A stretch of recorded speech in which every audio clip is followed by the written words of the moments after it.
चलिए। तो हाँ जी स्टूडेंट, आपका मैनेजमेंट का जो एग्ज़ाम है, उस एग्ज़ाम की अगर हम बात करें मैनेजमेंट की, तो कुछ बच्चों का थ्योरी है। थ्योरी मैंने ऑलरेडी डाल दिया है। अब कौन कौन सा थ्योरी कितने मार्क्स का आएगा, सबसे पहले मैंने पहले भी बताया है कि यूनिट नंबर 1 और यूनिट नंबर आपका 5, इन दोनों से आपका थ्योरी आने वाला है, दैट इज़ 18 मार्क्स का। और मैंने सारे थ्योरी के साथ आंसर भी दिए हैं। बच्चे कह रहे हैं कि सर डाउनलोड कर लेते तो ज़्यादा बेटर था, प्रिंट आउट निकाल लेते। आप डाउनलोड कर सकते हो, वहाँ पे हमने डाउनलोड का ऑप्शन दे रखा है थ्योरी का, इजीली डाउनलोड कर सकते हो। अगर किसी बच्चे को लगता है कि सर थ्योरी नहीं हो पा रहा, तो मैं एक काम करता हूँ, क्योंकि आप नहीं आ रहा टेक्निकल चीज़ें कि कैसे डाउनलोड करना है, तो मैं ये थ्योरी सीधा टेलीग्राम पे डाल रहा हूँ। आप वहाँ से जाके डाउनलोड करके कर सकते हैं, ठीक है। क्वेश्चन नंबर जो 2 होगा, क्वेश्चन नंबर जो 3 और क्वेश्चन नंबर 4 और क्वेश्चन नंबर 5, इसके अंदर ऐसा रहेगा कि 6 मार्क्स का थ्योरी आने के चांसेस है। 6 या 3, 6 से ज्यादा का नहीं आएगा, 6 या 3 मार्क्स का। तो टोटल कितने हो गए, ये 24 और 18। तो ये हमारे थ्योरी के क्वेश्चंस बनने वाले हैं 24 और 18 के। अब मैं इसमें इंपॉर्टेंट क्वेश्चन बता देता हूँ, इसके आंसर्स भी लिखे हुए हैं। तो एक सबसे पहले ये क्वेश्चन है कि आप मैनेजमेंट अकाउंट का क्या रोल समझते हो। पहली चीज, थोड़ी चीज आप ये समझ लो कि मैनेजमेंट अकाउंट है क्या। जो मैनेजमेंट अकाउंट है ना, मैनेजमेंट अकाउंट का मतलब होता है, ये बेसिकली रिलेट करता है हमारा कॉस्ट प्रोडक्ट से। तो कॉस्ट के प्रोडक्ट को, किसी चीज को बनाने में जो मैनेजमेंट करना पड़ता है, उसको मैनेजमेंट अकाउंटिंग कहते हैं। मैनेजमेंट अकाउंट से ऐसा मत समझिएगा कि हम फाइनेंस को भी मैनेज कर लेंगे। इसका काम सिर्फ और सिर्फ होता है डिसीजंस लेना, जो कोई प्रोडक्ट बना रहे हैं उसके हिसाब से काम करना। तो आ जाते हैं, सबसे पहले अगर हम देखें मैनेजमेंट अकाउंट के अंदर कौन कौन से हमारी चीजें हैं, तो पहला क्वेश्चन, मैं कुछ क्वेश्चंस ऐसे इंपॉर्टेंट है जिसके ऊपर मैं हाईलाइट कर देता हूं कि ये क्वेश्चंस करके जाइएगा, और इंपॉर्टेंट है, आने के चांसेस पूरे पूरे बनते हैं इस क्वेश्चन को करने के, ध्यान रखिएगा। ये क्वेश्चन एक, ये इंपॉर्टेंट फर्स्ट क्वेश्चन, इसके आंसर्स गिवन है। अब आंसर्स में ना, आप यहां से स्टार्टिंग में गिवन है, बट आप ऐसा करिएगा कि यहां से करना है आपको, यहां से आंसर करना है आपको, इंडिया वाले। अगर ये वाला पोर्शन आप छोड़ भी देते हैं तो कोई फर्क नहीं पड़ता, ठीक है ना। मैं आंसर भी कुछ शॉर्ट कर दूंगा। अब ऑब्जेक्टिव के अंदर देखिए, यहाँ पे 6-7 पॉइंट है, तो कोई भी आप 3-4, जैसे प्लानिंग हो गया, कोऑर्डिनेशन हो गया, कंट्रोल हो गया, डिसीजन, कोई भी 3-4 पॉइंट कर लेंगे इनफ है, ऐसा नहीं कि सारा ही पॉइंट करना है। इसके बाद आगे देखते हैं, फिर इसके लिमिटेशन आ जाए या फिर कैरेक्टरिस्टिक्स आ जाए, तो जिसके मैंने 5-5 मैक्सिमम पॉइंट लिखे हैं, 2 से 3 पॉइंट आप करके जा सकते हैं। ये अभी फर्स्ट क्वेश्चन ही चल रहा है। दूसरा क्वेश्चन आया, स्कोप ऑफ मैनेजमेंट। तो मैनेजमेंट के क्या क्या स्कोप है, कहां कहां काम कर सकते हैं, मैंने डाला हुआ है, लेकिन इंपॉर्टेंट है। लेकिन मुझे कल के एग्जाम में जो प्रोबेबिलिटी हाईली इंपॉर्टेंट लग रहा है, मैं उसके ऊपर मार्क कर देता हूं। तो एक ये क्वेश्चन जरूर करके जाइए, इसमें से कोई एक क्वेश्चन आ सकता है, एक इसमें से कोई भी क्वेश्चन आ सकता है, आप ध्यान दीजिएगा।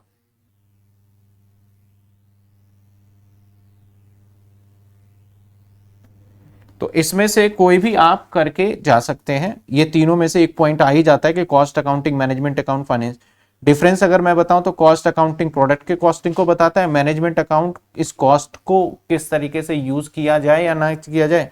फाइनेंशियल अकाउंट तो total financial account, P and L, profit and loss के ऊपर डिपेंड करता है हमारा। डिफरेंस दे रखा है, थोड़ा सा मेस्डअप है। आपको 10 ईयर में सारे आंसर्स मिलेंगे। कुछ बच्चे बोल रहे हैं कि सर हमें पीडीएफ चाहिए, प्रिंट आउट कराएंगे। सभी के आंसर आपको यूजुअली 10 ईयर में मिल जाएंगे। क्वेश्चंस देख लीजिए, चैप्टर वाइज करे हुए हैं, उसके हिसाब से 10 ईयर में मिल जाएगा। Question number 2, define the term cost control reduction. ये भी इंपॉर्टेंट है, ये भी आपके कल के एग्जाम में पूछा जा सकता है। तो मैं थ्योरी के अंदर मार्क कराऊंगा, थ्योरी आपको खुद ही पढ़ना है वो सारा। एक कॉस्ट रिडक्शन और कॉस्ट कंट्रोल कई बार पूछा गया है, जैसे मैंने बताया है। अब देखिए चैप्टर नंबर आपका 2, कैपिटल बजटरी कंट्रोल। अब बजटरी कंट्रोल में प्रैक्टिकल क्वेश्चंस ज्यादा से ज्यादा पूछे जाएंगे, जैसे briefly explain the essential of effective budgetary control system. तो इसके कंट्रोल सिस्टम के बाद आपका आ जाता है briefly explain 5 objective of budgetary control. ये भी इतना इंपॉर्टेंट नहीं रखता, बस इसको आपको थोड़ा थोड़ा मैं मार्क कर देता हूं, बस रीडिंग करके जाना है आपको। इसको थोड़ा थोड़ा क्या करना है, रीडिंग कर लेना है। और बच्चे कह रहे हैं कि सर मैं प्रिंट आउट निकालूंगा, तो ठीक है, मैंने कहा कि मैं डाल रहा हूं इसको। What is the budget manual and matter include, ये वाला नहीं, इतना इंपॉर्टेंट नहीं है, मास्टर बजट आ जाता है। डिस्टिंग्विश बिटवीन, ये क्वेश्चन कई बार पूछा जा चुका है तो मैं मार्क कर रहा हूं उसको। Right a short note master budget, ये पढ़ लीजिएगा, इस पे क्वेश्चन आएगा। मास्टर बजट क्या होता है? मास्टर बजट का मतलब होता है सभी बजट को मिलाकर एक बजट को तैयार करना, उसे मास्टर बजट बोलते हैं, जिसके अंदर सब बजट आ गए, सेल्स आ गया, फ्लेक्सिबल आ गया, प्रोडक्शन आ गया, ईच एंड एवरी बजट आ गया इसके अंदर। स्टैंडर्ड कॉस्टिंग के अंदर मैं ये कहूंगा कि क्वेश्चंस जो आएंगे वो 6 नंबर का आएगा। तो स्टैंडर्ड कॉस्टिंग के अंदर ऐसा रहेगा कि आप ना क्वेश्चन किस तरह टाइप से बन सकता है, इसमें से ध्यान दीजिए। क्वेश्चन ऐसा बनेगा जैसे हमारा पार्ट 1 है, क्वेश्चन 1 जो होगा ए और बी पार्ट, उसके और में होगा ए और बी पार्ट। ए और बी पार्ट में, ए पार्ट में पता है क्या होगा, या तो मटेरियल वेरिएंस होगा या फिर आपका होगा यहाँ पे लेबर वेरिएंस, और बी पार्ट में आपका होगा सेल्स वेरिएंस का थ्योरी या ओवरहेड वेरिएंस का थ्योरी।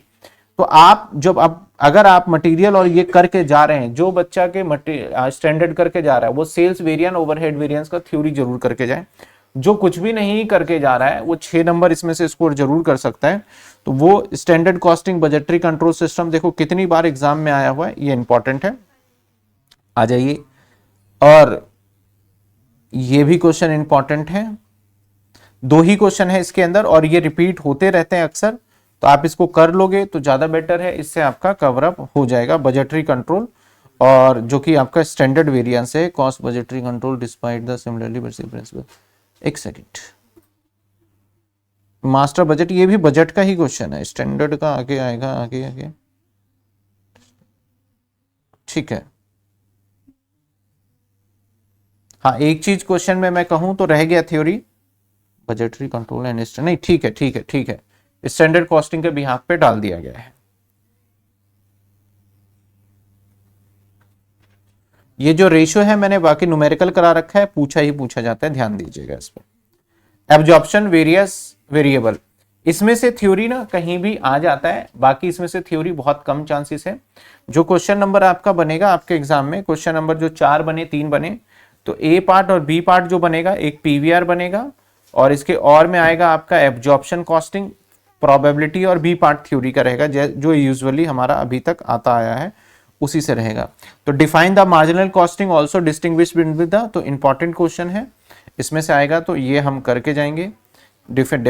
और इसके बाद देखिए ये, अब यहाँ पे कुछ बच्चों का कहना हो सकता है सर ये और में क्या है, ये मतलब इसी क्वेश्चन को दूसरे टाइप से भी पूछा गया है। इसके अंदर चार्ट जरूर कर लीजिएगा, चार्ट के क्वेश्चंस बहुत बार पूछे गए हैं।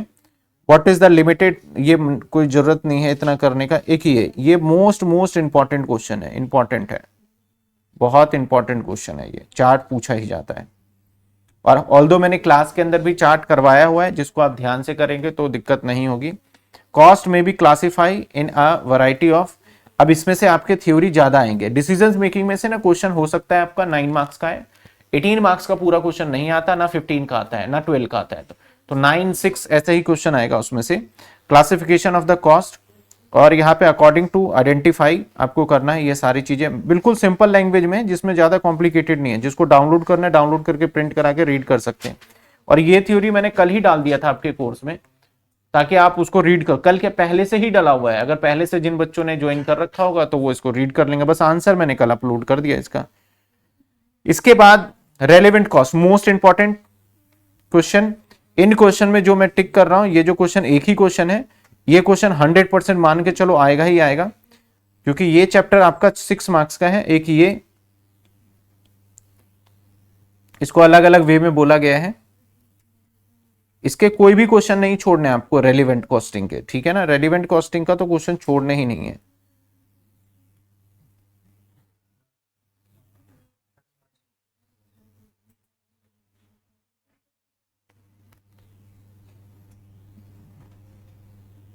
आगे आ जाइए, रिस्पॉन्सिबिलिटी कॉस्टिंग, या इसको भी कई बार हम परफॉर्मेंस कॉस्टिंग के नाम से भी जानते हैं, तो इसमें से क्वेश्चन पूछा जाएगा, मोस्ट इंपॉर्टेंट, पेपर में आएगा ही आएगा, ये भी मोस्ट इंपॉर्टेंट। जो क्वेश्चन नंबर आपको 6 देखने को मिलेगा, फर्स्ट देखने को, फर्स्ट क्वेश्चन में आएगा, फर्स्ट क्वेश्चन में आएगा। जो मैं हाईलाइट करता जा रहा हूं, इन क्वेश्चन को नहीं छोड़ना है आपने, ठीक है। तो ये था हमारा पूरे कॉस्टिंग में जो मैंने कुछ इंपॉर्टेंट टिक करा है, इसको पढ़ के जाना है। इसको अगर मैं समझाने बैठूंगा तो वो नेसेसरी मुझे नहीं लगता कि इतना टाइम, जितने आप वीडियो देखने में टाइम लगाओगे उससे जल्दी आप खुद समझ जाओगे। मेन मेन पॉइंट करना है, जैसे कॉस्ट सेंटर क्या होता है, कॉस्ट प्रॉफिट सेंटर क्या होता है। सेंटर का मतलब कॉस्ट बेस हम काम करते हैं, जहां पे हम कॉस्ट को बेस मान के चलते हैं। प्रॉफिट सेंटर का मतलब होता है हमारा मेन ऑब्जेक्टिव ही होता है profit. It also type of responsibility centre are such centre person charge held आपका रिस्पॉन्सिबल फॉर द प्रॉफिट, मतलब इनका मेन ऑब्जेक्टिव प्रॉफिट होता है। इन्वेस्टमेंट सेंटर, तो ये चीजें आप जरूर पढ़ के जाइएगा। तो ये आपका पूरा का पूरा थ्योरी है, मुझे इसमें ज्यादा कुछ नहीं कराना, मैंने इसमें से आप इसे रीड करेंगे और ठीक से दे के आ जाएंगे पेपर को। तो अगली वीडियो जो मैं पीवाईक्यू को अभी डाल दूंगा, कुछ बच्चे कह रहे थे, तो ये रेंडर हो रहा है, इसके बाद अभी पीवाईक्यू आपके जो थे पिछली बार के वो मैं डिस्कस करके अभी डाल देता हूँ।